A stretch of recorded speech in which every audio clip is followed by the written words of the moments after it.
যারা ইসরায়েলকে,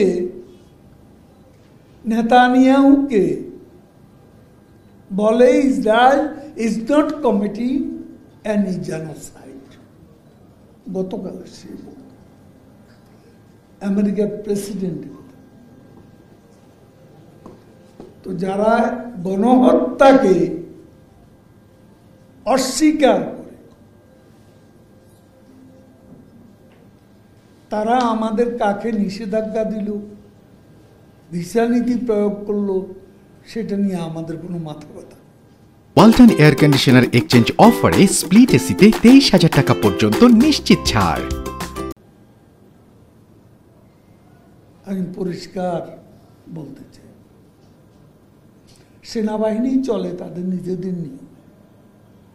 সেনাবাহিনী এটা দেশের সশস্ত্র বাহিনী, কিন্তু তার এক আলাদা নিয়ম কানুন আছে, তারা চলে। সেখানে যদি কেউ কোনো অপরাধ করে থাকে, সেটা প্রমাণিত হলে কোনোদিনও ছাড় দেওয়ার লোক বঙ্গবন্ধুর করবে। কিন্তু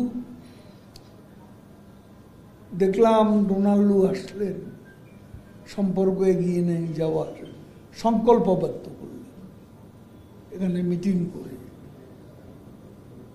সেখানে আবার তিনি যেতে না যেতেই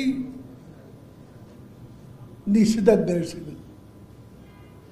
আগে 7 জন, এখন আবার 1 জন। তো আমি ওই কথাই বলতে চাই, যারা গাজার গণহত্যাকে এবং গণহত্যা যারা ঘটাচ্ছে, তাদের এই নিষ্ঠুর বর্বরোচিত ভূমিকাকে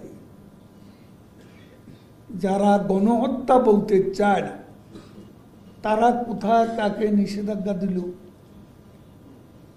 সেটা নিয়ে আমাদের কোনো মাথা ব্যথা।